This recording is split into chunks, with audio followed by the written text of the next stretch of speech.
ဆိုဖီတယောက်ကုမ္ပဏီထဲကနေထွက်လာခဲ့ပါတယ်အပြင်မှာစောင့်နေတဲ့နစ်က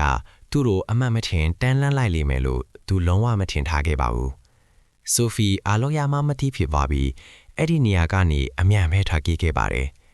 နစ်ကတော့သူ့ကိုနမ်းလိုက်ရလို့အယံပြောင်းနေခဲ့တာပေါ့ဆိုဖီဆိုင်တစ်ဆိုင်ကိုတွားပြီးတွားတိုက်တန်းနဲ့တွားတိုက်ဆေးဝယ်လိုက်ပါတယ်ပြီးတော့လမ်းဘေးမှာတင်ရပ်ပြီးတွားတိုက်ပါတော့တယ်သူခင်မုန်းကသူ့အပေါ်မှာဘာအဖြစ်အနာစားမှရှာမတွေ့စေခြင်းလို့ပါနောက်တနေ့မှာတော့ဆိုဖီကဘာမှမဖြစ်ခဲ့တယ်လို့ပဲအလုပ်ကိုပုံမှန်အတိုင်းသွားခဲ့ပေမဲ့နစ်ကတော့ကုမ္ပဏီအဝင်ဝမှာသူ့ကိုစောင့်နေခဲ့ပါတယ်ဓာတ်လီကားထဲရောက်တော့နစ်ကဆိုဖီကိုဒီနေ့တစ်နေ့လုံးနောက်ပြန်ပဲလမ်းလျှောက်ရမယ်လို့ပြောလိုက်ပါတယ်အဲ့ဒီလိုနဲ့ဆိုဖီက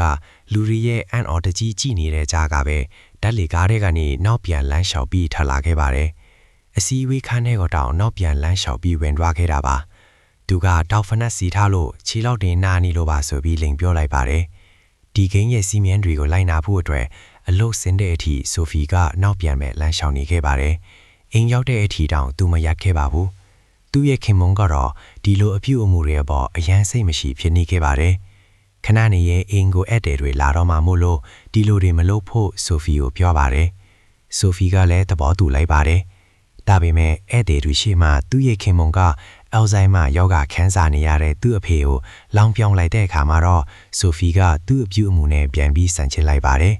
သူကဖန်ကွက်ကိုမတော်တဆခွဲလိုက်သလိုမျိုးဟန်ဆောင်လိုက်ပါတယ်အဲ့ဒါကိုတိမ်ဖို့လောက်တဲ့အချိန်မှာခင်မွန်ဖီသူ့ဘက်ကိုလှည့်ကြည့်ပြီးတော့မှနောက်ပြန်ပဲဆက်ပြီးလမ်းလျှောက်သွားပါတော့တယ်